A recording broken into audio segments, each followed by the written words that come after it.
سورہ حجرات کی آیت نمبر 11، سورہ حجرات کا دوسرا رکوع اور 26ویں پارے کا 14واں رکوع۔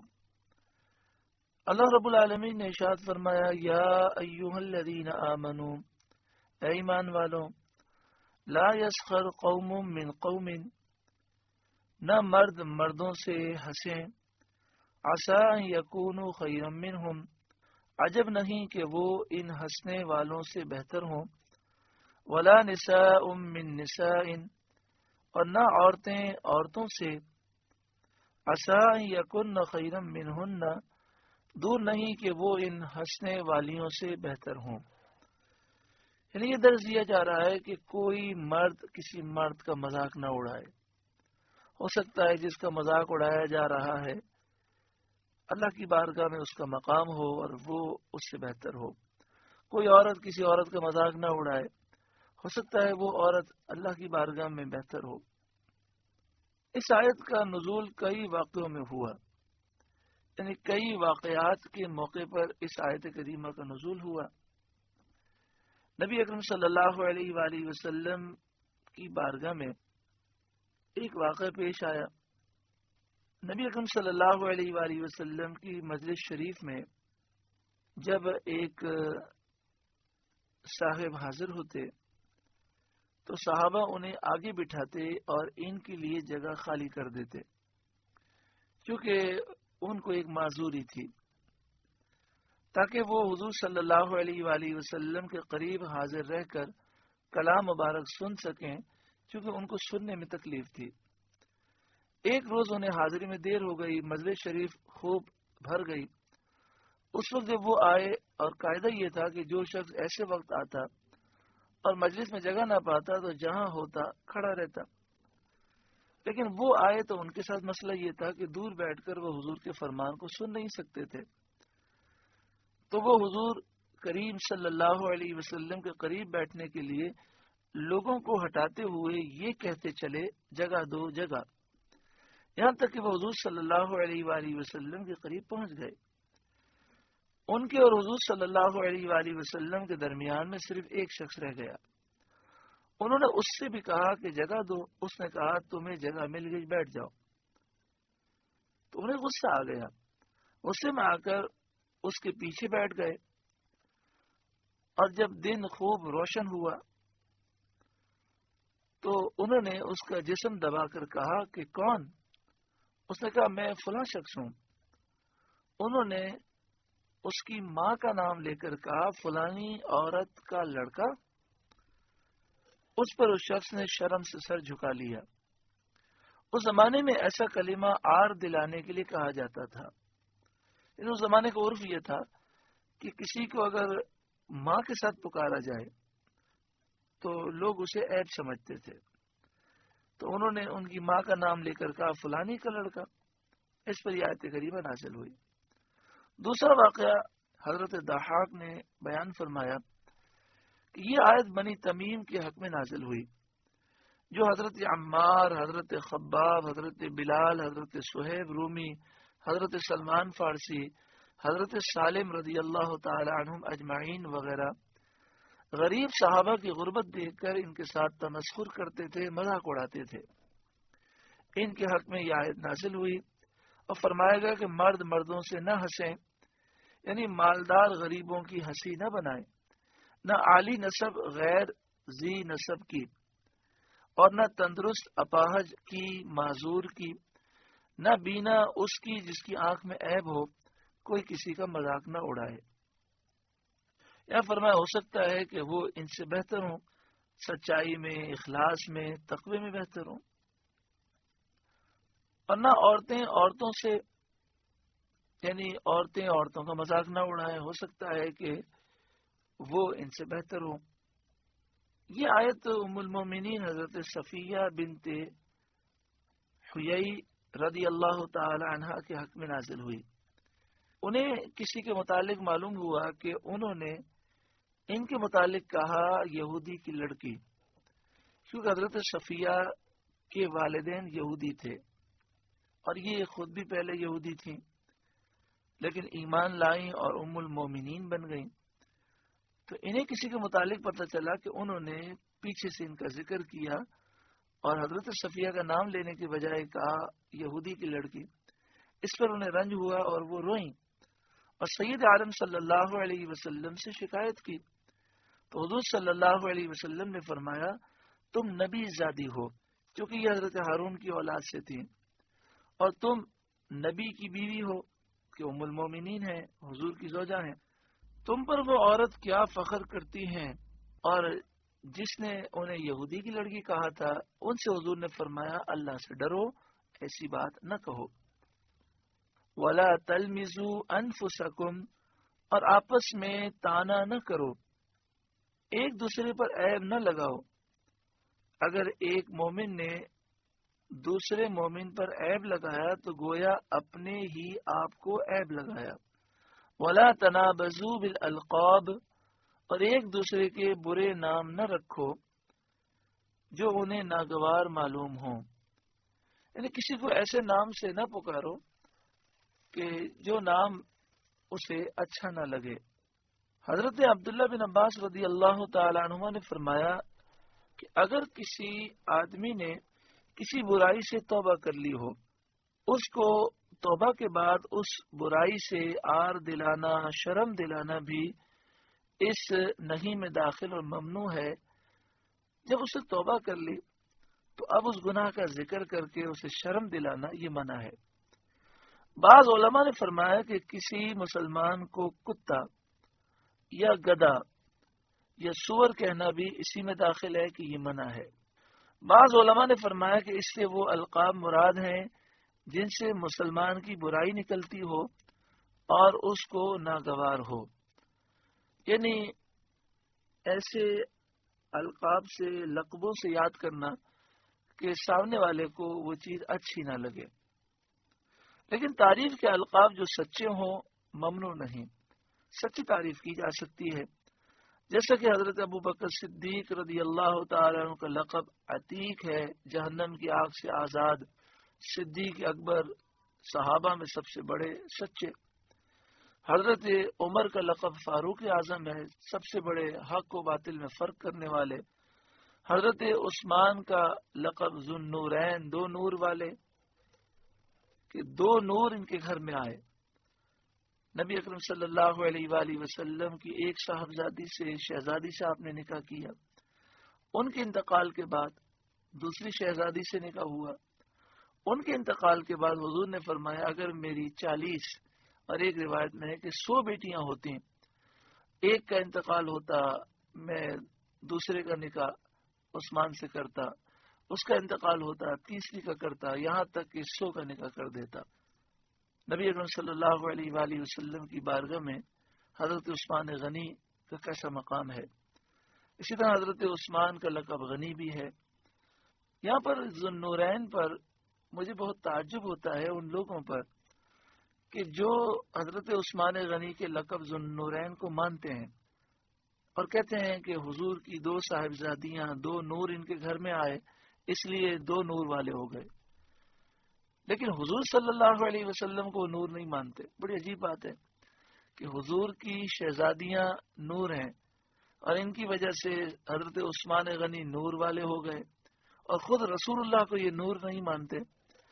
جس پہاڑ پر قرآن نازل ہوا اور جس پہاڑ پر حضور نے غار حرا میں قیام کیا، وہ حضور کی وجہ سے وہ پہاڑ نور بن گیا. قرآن نور، پہاڑ کا نام جبل نور. پہاڑ کو نور مانتے ہیں لیکن جس آقا کے صدقے میں اس پہاڑ کو نور کا خطاب ملا، جبل نور جسے کہا جاتا ہے، اس آقا کو نور ماننے کے تیار نہیں. حضور نور بھی ہیں اور بشر بھی ہیں.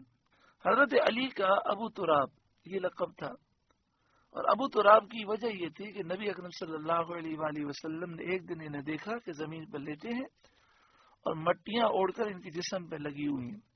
تو آپ نے فرمایا اے مٹی والے کھڑا ہو جا. حضرت علی کو اتنا مزہ آیا کہ حضور نے اتنے پیار سے فرمایا تو آپ نے اپنا لقب ہی یہ رکھ لیا، اپنی کنیت ہی رکھ لی ابو تراب. حضرت علی کی کنیت ابو الحسن بھی ہے کہ آپ امام حسن کے والد ہیں. ابو کا مطلب باپ بھی ہوتا ہے اور والا بھی ہوتا ہے. ابو تراب مٹی والے. حضرت خالد کا لقب ہے سیف اللہ، اللہ کی تلوار۔ یہاں پر ایک مسئلہ یاد رکھیں، کبھی کبھی ایسا ہوتا ہے کہ کسی کا نام کے ساتھ کوئی چیز ایسی فٹ ہو جاتی ہے کہ اگر اس لقب سے اسے یاد کریں تو اسے برا بھی نہیں لگتا۔ جیسے صحابہ کرام اور بزرگان دین میں سے القاب گزرے ہیں، جیسے عامش، آرج، قدوری۔ حضرت امام قدوری کے ساتھ امام قدوری کہا جاتا ہے۔ امام حداد، حداد کے معنی ہے لوہار۔ قدوری چونکہ آپ ہنڈیا بنایا کرتے تھے اس لیے آپ کو امام قدوری کہتے ہیں۔ تو چونکہ یہ القاب جو ہیں وہ نام کی طرح مشہور ہو چکے تھے، یہ اس کا استعمال عام تھا اور انہیں برا نہیں لگتا تھا، تو پھر اس طرح بولنے میں کوئی حرج نہیں ہے۔ بئس الاسم الفسوق بعد الایمان، کیا ہی برا نام ہے مسلمان ہو کر فاسق کہلانا۔ تو اے مسلمانوں، کسی مسلمان کی ہنسی بنا کر یا اس کو عیب لگا کر یا اس کا نام بگاڑ کر اپنے آپ کو فاسق نہ کہلاؤ۔ وَمَن لَّمْ يَتُبْ فَأُولَٰئِكَ هُمُ الظَّالِمُونَ، اور جو توبہ نہ کرے تو وہی ظالم ہیں۔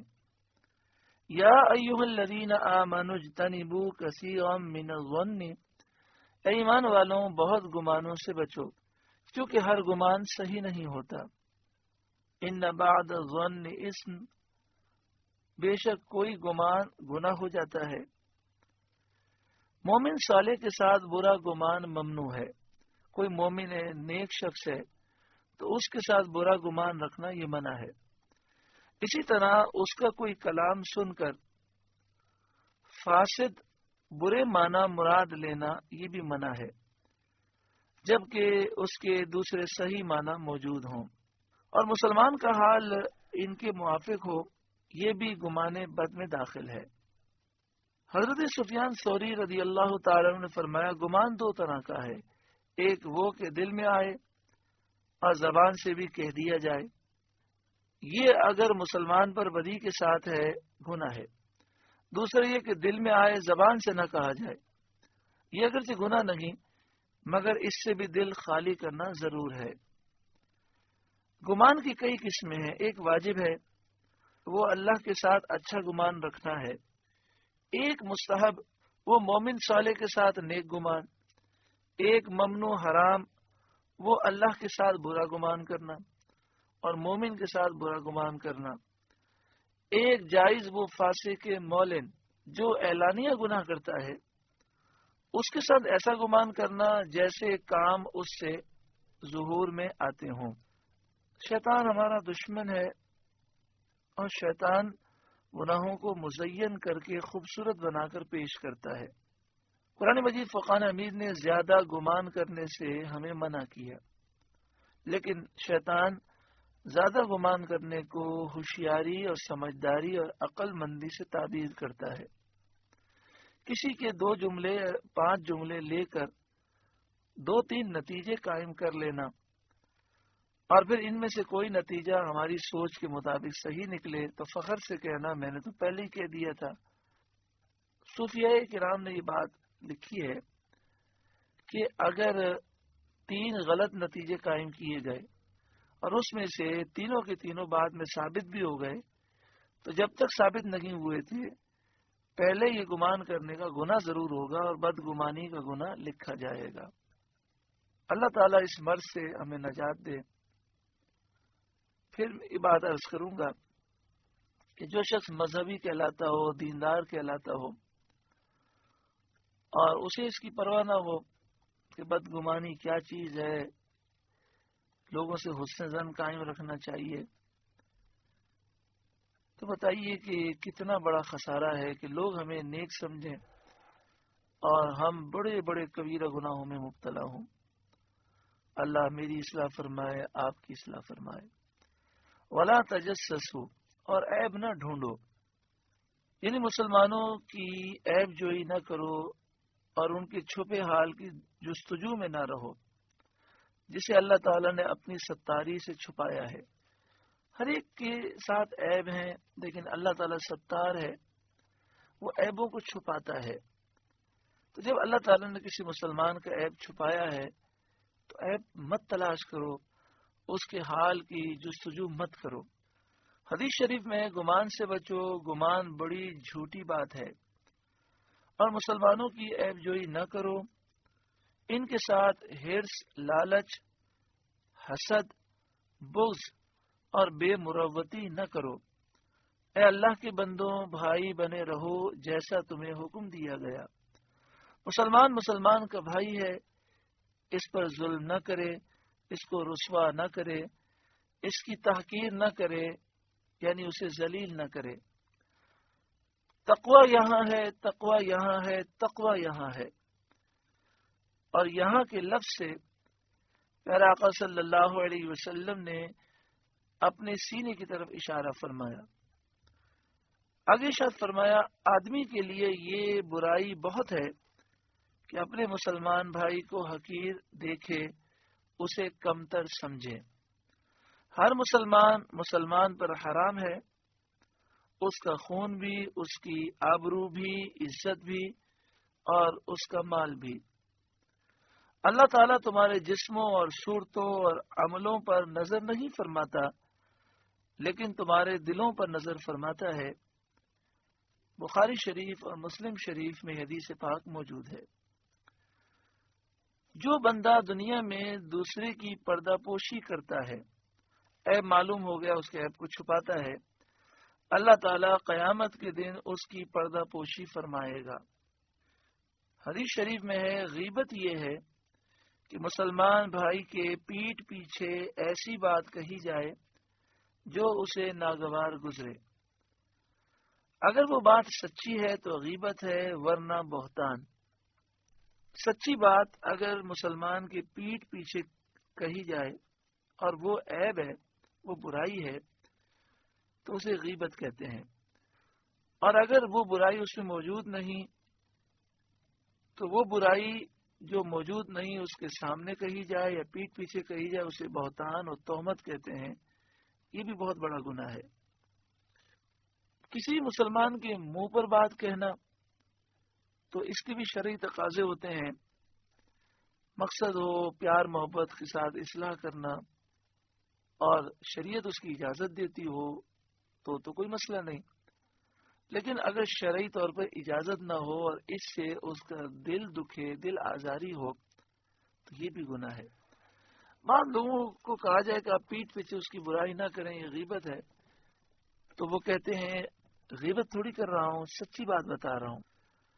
بعض علماء کے نزدیک یہ کلمہ کفر ہے، اس لیے کہ غیبت حرام ہے اور یہ اس کا انکار کر رہا ہے اور اس کو حلال سمجھ رہا ہے۔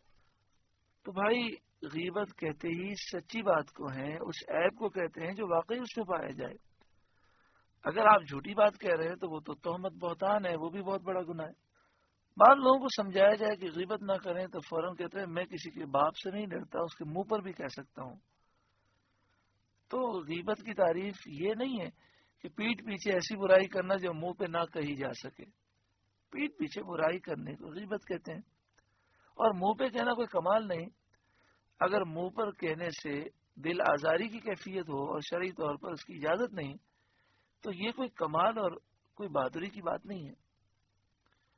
انتہائی افسوس کے ساتھ میں یہ بات اپنی نصیحت کے لیے کہہ رہا ہوں، اپنے نفس کو مخاطب کرتا ہوں۔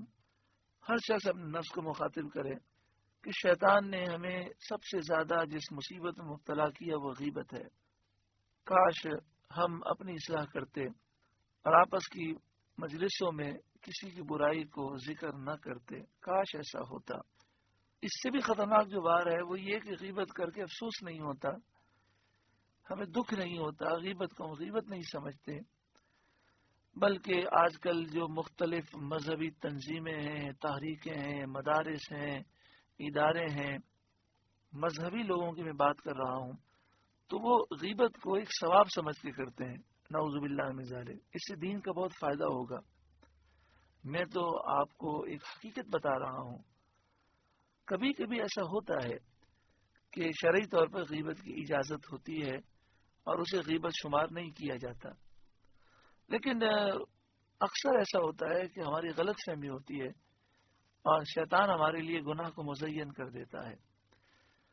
ایک شخص آیا اور وہ کہتا ہے کہ فلاں شخص کے ساتھ مجھے کاروبار کرنا ہے، آپ بتائیے وہ کیسا بندہ ہے، تو ہمیں اتنا کہنا کافی ہے کہ میں آپ سے عرض کروں یہ کاروبار کرنے کے قابل نہیں. اب ہم اس کی اگلی پچھلی ساری باتیں بیان کر دیں جس کا کاروبار سے کوئی تعلق ہی نہیں ہے. اتنا کہہ دیں کہ میں نے آپ کو عرض کر دیا یہ کاروبار کرنے کے قابل نہیں ہے، آپ ان سے کاروبار نہ کریں. اور یہ بھی کہہ سکتے ہیں کہ اگر آپ کو میری بات پہ بھروسہ ہے تو یہ کافی ہے، میں ساری ڈیٹیل اور سارا اس کا بایو ڈیٹا آپ کو بیان کروں یہ میرے لیے ممکن نہیں ہے. لیکن ہم شروع ہو جاتے ہیں. اسی طرح کسی نے رشتے کے متعلق پوچھا تو شریعت نے اجازت دی ہے کہ ہم یہ کہہ سکیں کہ یہاں رشتہ کرنے جیسا نہیں، لیکن ہم آدھے پونے گھنٹے تک نہ جانے کتنی باتیں کہہ جاتے ہیں. دعا فرمائے اللہ تعالیٰ میری اصلاح فرمائے، آپ کی اصلاح فرمائے، اللہ ہمیں قول و فعل کے تضاد سے بچائے. آج تک ہم نے جو اچھی باتیں کسی سے کہی ہیں دعا کریں اللہ تعالیٰ مجھے بھی عمل کی توفیق دے، آپ کو بھی عمل کی توفیق دے. کبھی کبھی بڑا دکھ ہوتا ہے ہمیں اپنی سوچ اور فکر پر کہ بعض لوگ ہماری باتیں سن کر نیکی میں کہاں سے کہاں پہنچ جاتے ہیں اور وہ ہمارے بارے میں کتنا حسن ظن رکھتے ہیں، لیکن افسوس ہم بہت پیچھے ہوتے ہیں.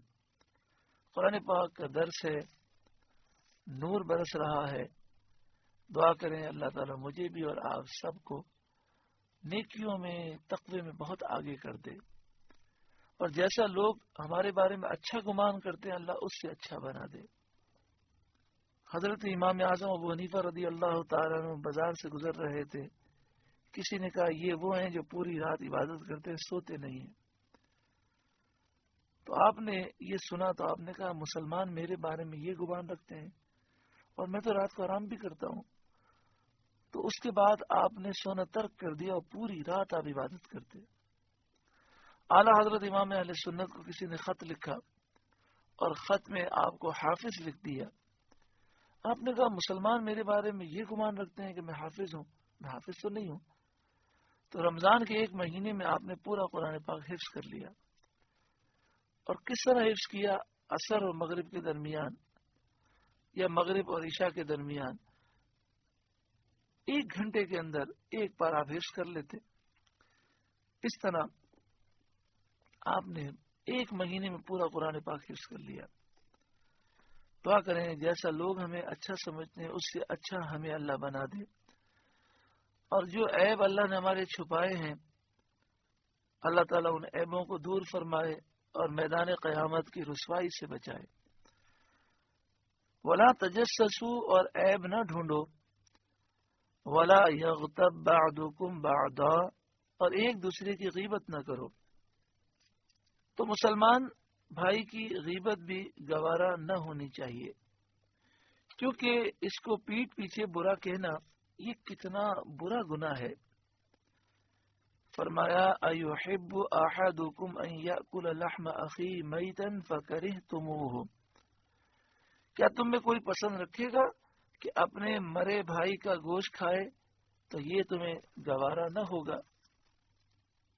تو مسلمان بھائی کی غیبت بھی گوارا نہ ہونی چاہیے، کیونکہ اس کو پیٹ پیچھے برا کہنا اس کے مرنے کے بعد اس کا گوشت کھانے کے مثل ہے. کیونکہ جس طرح کسی کا گوشت کاٹنے سے اس کو ایذا تکلیف ہوتی ہے، اسی طرح اس کو بدگوئی سے قلبی تکلیف ہوتی ہے، اور در حقیقت آبرو عزت گوشت سے زیادہ پیاری ہے. شان نزول سید عالم صلی اللہ علیہ وآلہ وسلم جب جہاد کے لیے روانہ ہوتے اور سفر فرماتے تو ہر 2 مالداروں کے ساتھ ایک غریب مسلمان کو کر دیتے کہ وہ غریب ان کی خدمت کرے اور وہ اسے کھلائیں پلائیں، ہر ایک کا کام چلے. اسی طرح حضرت سلمان فارسی رضی اللہ تعالی عنہ 2 آدمیوں کے ساتھ کیے گئے تھے. ایک روز وہ سو گئے اور کھانا تیار نہ کر سکے، تو ان دونوں نے انہیں کھانا طلب کرنے کے لیے رسول کریم صلی اللہ علیہ وآلہ وسلم کی خدمت میں بھیجا.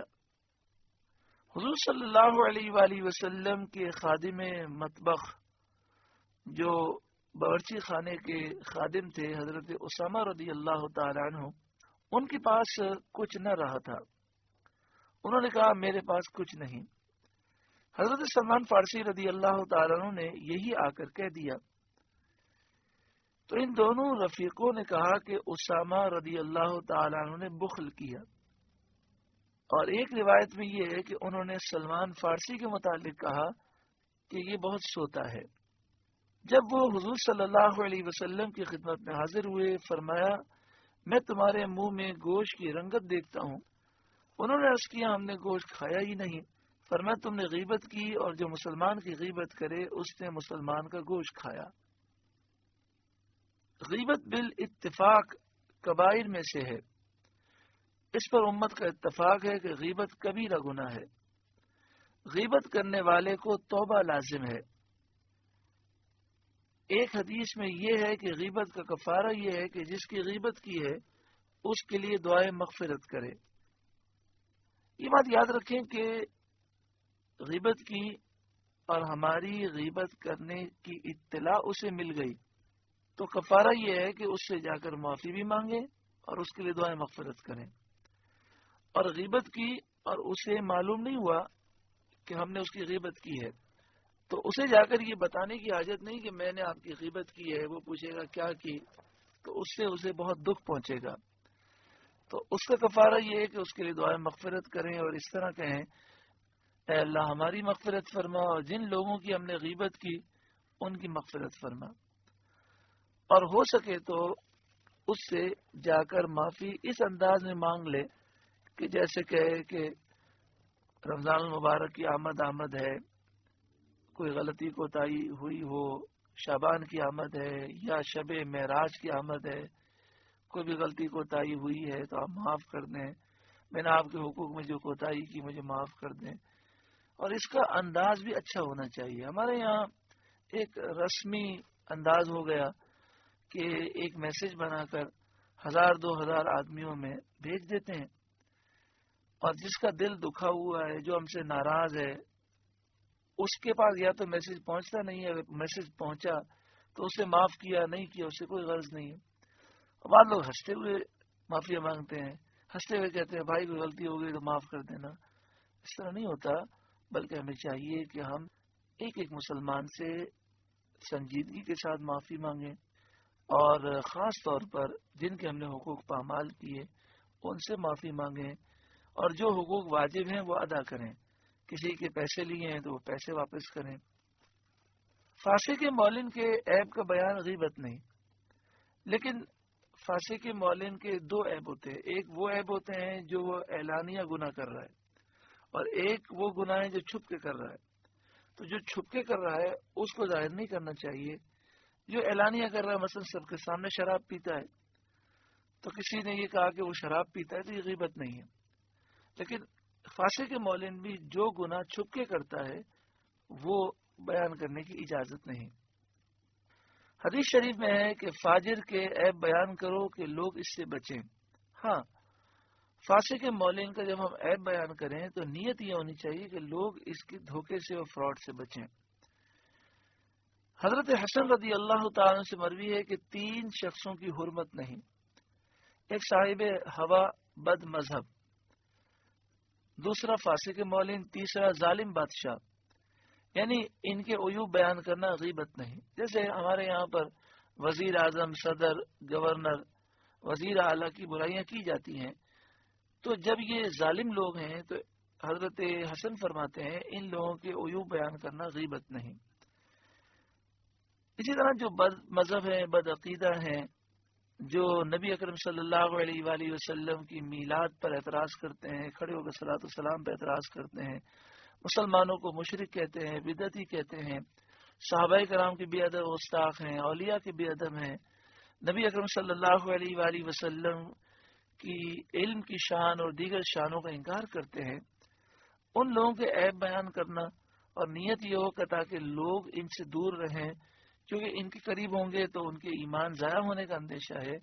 تو بد مذہبوں کے عیب بیان کرنا غیبت نہیں بلکہ یہ تو بہت بڑی نیکی ہے کہ مقصد یہ ہے کہ دوسرے لوگ ان سے دور رہیں اور ان کے ایمان محفوظ رہیں.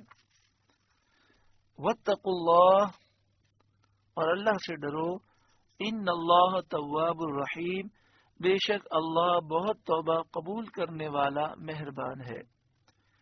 یا ایھا الناس، اے لوگوں، انا خلقناکم من ذکر و انثی، ہم نے تمہیں ایک مرد اور ایک عورت سے پیدا کیا، یعنی حضرت آدم علیہ السلام اور حضرت حوا سے پیدا کیا۔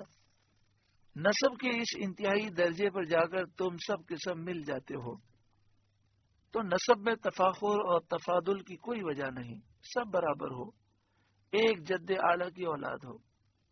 مثال ہے کہ اگر ایک شخص کے 10 پوتے ہوں تو وہ ایک دوسرے پر کیا فخر کریں گے، کیونکہ سب کے دادا تو ایک ہی ہیں۔ تو اسی طرح ہم سب کے جد اعلیٰ، سب سے بڑے جو دادا ہیں حضرت آدم علیہ السلام، وہ تو ایک ہی ہیں۔ تو جب ہم سب ایک ہی باپ کی اولاد ہیں تو نسب میں فخر کیسے کیا جا سکتا ہے؟ وَجَعَلْنَاكُمْ شُعُوبًا وَقَبَائِلَ لِتَعَارَفُوا، اور تمہیں شاخیں اور قبیلے کیا کہ آپس میں پہچان رکھو اور ایک دوسرے کا نسب جانے، اور کوئی اپنے باپ دادا کے سوا دوسرے کی طرف اپنی نسبت نہ کرے، نہ یہ کہ نسب پر فخر کرے اور دوسروں کی تحقیر کرے۔ یعنی یہ نسب جو مختلف ہیں، قبائل ہیں، یہ پہچان کے لیے ہیں، فخر کرنے کے لیے اور دوسروں کو ذلیل کرنے کے لیے نہیں ہے۔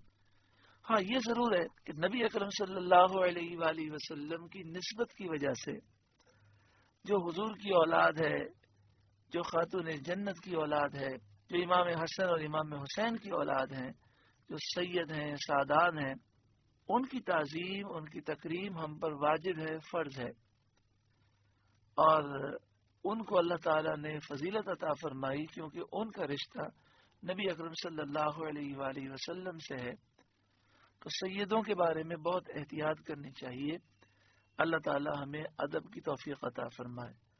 مگر یہ ساری باتیں ان کے لیے ہیں جو صحیح عقیدہ ہوں۔ جو سید کہلاتا ہو لیکن کفر کا ارتکاب کرتا ہو، حضور کی گستاخی کرتا ہو، تو اس کا کوئی ادب نہیں۔ ان اکرمکم عند اللہ اتقاکم، بے شک اللہ کے ہاں تم میں زیادہ عزت والا وہ جو تم میں زیادہ پرہیزگار ہے۔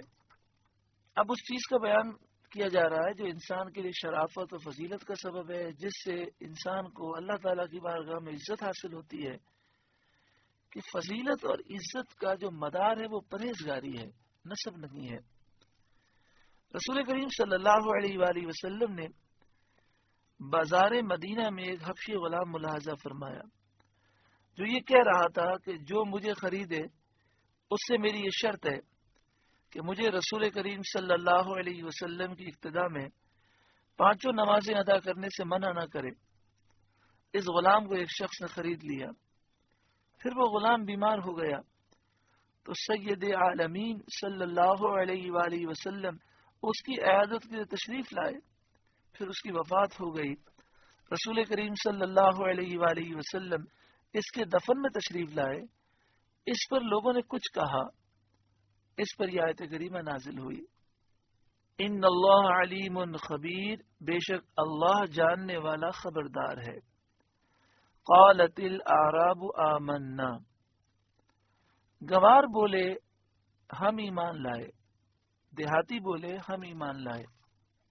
یہ آیت بنی اسد بن خزیمہ کی ایک جماعت کے لیے نازل ہوئی جو خشک سالی کے زمانے میں رسول کریم صلی اللہ علیہ وآلہ وسلم کی خدمت میں حاضر ہوئے اور انہوں نے اسلام کا اظہار کیا اور حقیقت میں وہ ایمان نہ رکھتے تھے۔ ان لوگوں نے مدینے کے راستے میں گندگیاں کی اور وہاں کے بھاؤ گراں کر دیے، چیزیں مہنگی کر دیں، ایسے انہوں نے معاملات کیے جس سے چیزوں کے دام بڑھ گئے۔ صبح و شام رسول کریم صلی اللہ علیہ وآلہ وسلم کی خدمت میں آ کر اپنے اسلام لانے کا احسان جتاتے اور کہتے ہمیں کچھ دیجئے۔ ان کے حق میں یہ آیت نازل ہوئی، قالت الاعراب آمنا، دیہاتی بولے ہم ایمان لائے، قل لم تؤمنوا، اے محبوب آپ فرمائیے تم ایمان نہ لائے، یعنی سچے دل سے تم ایمان نہ لائے، ولیکن قولوا اسلمنا، ہاں یوں کہو کہ ہم مطیع ہوئے، ولما يدخل الایمان فی قلوبکم، اور ابھی ایمان تمہارے دلوں میں کہاں داخل ہوا، اور ظاہر میں ابھی ایمان تمہارے دلوں میں کہاں داخل ہوا۔ مسئلہ، محض زبانی اقرار جس کے ساتھ قلبی تصدیق نہ ہو معتبر نہیں، دل میں ایمان نہ ہو، صرف زبانی اقرار کرے تو اس کا اعتبار نہیں، اس سے آدمی مومن نہیں ہوتا۔ اطاعت اور فرما برداری اسلام کے لغوی معنی ہے، اسلام کے لغوی معنی ہے اطاعت فرما برداری، اور ایمان کے لغوی معنی ہے یقین کرنا، لیکن شرعی معنی اسلام اور ایمان ایک ہیں، کوئی فرق نہیں۔ وَإِن تُطِيعُوا اللَّهَ وَرَسُولَهُ، اور اگر تم اللہ اور اس کے رسول کی فرمانبرداری کرو گے، ظاہراً اور باطناً، صدق و اخلاص کے ساتھ، نفاق کو چھوڑ کر، یعنی نفاق چھوڑ دو، ظاہر میں بھی سچائی ہو، اخلاص ہو، اور باطن میں بھی۔ وَإِن تُطِيعُوا اللَّهَ وَرَسُولَهُ، اور اگر تم اللہ اور اس کے رسول کی فرمانبرداری کرو گے، لا یلتکم من اعمالکم شیئا، تو تمہارے کسی عمل کا تمہیں نقصان نہ دے گا، تمہاری نیکیوں کا ثواب کم نہ کرے گا۔ ان اللہ غفور الرحیم، بے شک اللہ بخشنے والا مہربان ہے۔ انما المؤمنون الذین آمنوا باللہ ورسولہ، ایمان والے تو وہی ہیں جو اللہ اور اس کے رسول پر ایمان لائے، ثم لم یرتابوا، پھر شک نہ کیا، اپنے دین میں اور اپنے ایمان میں انہوں نے شک نہ کیا، وجاہدوا باموالہم وانفسہم فی سبیل اللہ، اور اپنی جان اور مال سے اللہ کی راہ میں جہاد کیا، اولئک ھم الصادقون، وہی سچے ہیں، یعنی ایمان کے دعوے میں وہی سچے ہیں۔ جب یہ دونوں آیتیں نازل ہوئیں تو اعراب سید عالم صلی اللہ علیہ وآلہ وسلم کی خدمت میں حاضر ہوئے، دیہاتی حضور کی خدمت میں آئے، انہوں نے قسمیں کھائیں کہ ہم مومن مخلص ہیں۔ اس پر اگلی آیت نازل ہوئی اور سید عالم صلی اللہ علیہ وآلہ وسلم کو خطاب فرمایا گیا، قل، اے محبوب آپ فرمائیے، اتعلمون اللہ بدینکم، کیا تم اللہ کو اپنا دین بتاتے ہو، واللہ یعلم ما فی السماوات وما فی الارض، اور اللہ جانتا ہے جو کچھ آسمانوں میں اور جو کچھ زمین میں ہے، اس سے کوئی چیز پوشیدہ نہیں، واللہ بکل شیء علیم، اور اللہ سب کچھ جانتا ہے۔ مومن کا ایمان بھی اللہ جانتا ہے اور منافق کا نفاق بھی اللہ جانتا ہے، تمہارے بتانے اور خبر دینے کی حاجت ضرورت نہیں۔ یمنون علیک ان اسلموا، اے محبوب وہ آپ پر احسان جتاتے ہیں کہ مسلمان ہو گئے، قل لا تمنوا علی اسلامکم، اے محبوب آپ فرمائیے اپنے اسلام کا احسان مجھ پر نہ رکھو، بل اللہ یمن علیکم ان ہداکم للایمان ان کنتم صادقین، بلکہ اللہ تم پر احسان رکھتا ہے کہ اس نے تمہیں اسلام کی ہدایت کی اگر تم سچے ہو، یعنی اگر تم اپنے دعوے میں سچے ہو اور مومن ہو تو تم نے کسی پر احسان نہیں کیا، بلکہ اللہ نے تم پر احسان کیا کہ تمہیں اسلام کی دولت دی۔ ان اللہ یعلم غیب السماوات والارض، بے شک اللہ جانتا ہے آسمانوں اور زمین کے سب غیب، واللہ بصیر بما تعملون، اور اللہ تمہارے کام دیکھ رہا ہے، اس سے تمہارا کوئی حال چھپا نہیں، نہ ظاہر نہ مخفی۔ سورہ حجرات کا درس مکمل ہوا۔ اللہ تعالیٰ اس سورہ مبارکہ پر ہمیں عمل کی توفیق عطا فرمائے، اور اس سورہ مبارکہ میں جن برائیوں سے ہمیں روکا گیا اور یہ درس دیا گیا کہ یہ برائیاں نہ کرو، اللہ تعالیٰ ہمیں ان برائیوں سے ہمیشہ کے لیے چھٹکارا عطا فرمائے۔ اے کریم مالک، اے پروردگار، ہم تیری بارگاہ میں سچی پکی توبہ کرتے ہیں۔ اب ہم اپنے آپ کو بدگمانی سے، غیبت سے، چغلی سے، کسی پر بہتان تہمت لگانے سے، کسی کا مذاق اڑانے سے، کسی کا دل دکھانے سے، کسی مسلمان کو حقیر سمجھنے سے اپنے آپ کو بچائیں گے۔ اے مالک، ہم کمزور ہیں، تو کرم فرما، ہمیں سچی پکی توبہ عطا فرما، توبہ پر استقامت دے۔ حضرت امام موسیٰ کاظم کے صدقے میں، امام حسن امام حسین کے صدقے میں، کہ آج کے بعد ہم کبھی یہ گناہ نہ کریں۔ اے اللہ، تو ہم سے راضی ہو، اپنے بندوں کو ہم سے راضی فرما، ہمیں تیرے اور تیرے بندوں کے حقوق ادا کرنے کی توفیق عطا فرما۔ استغفر اللہ، استغفر اللہ، استغفر اللہ ربی من کل ذنب واتوب الیہ۔ اللہ تعالی حضور غوث اعظم کے صدقے میں، سید الشہداء کے صدقے میں، ام المومنین حضرت خدیجہ الکبریٰ، ام المومنین حضرت عائشہ، ام المومنین حضرت میمونہ خاتون جنت کے صدقے میں اللہ ہماری اصلاح فرمائے۔ آمین بجاہ سید المرسلین صلی اللہ علیہ وآلہ وسلم۔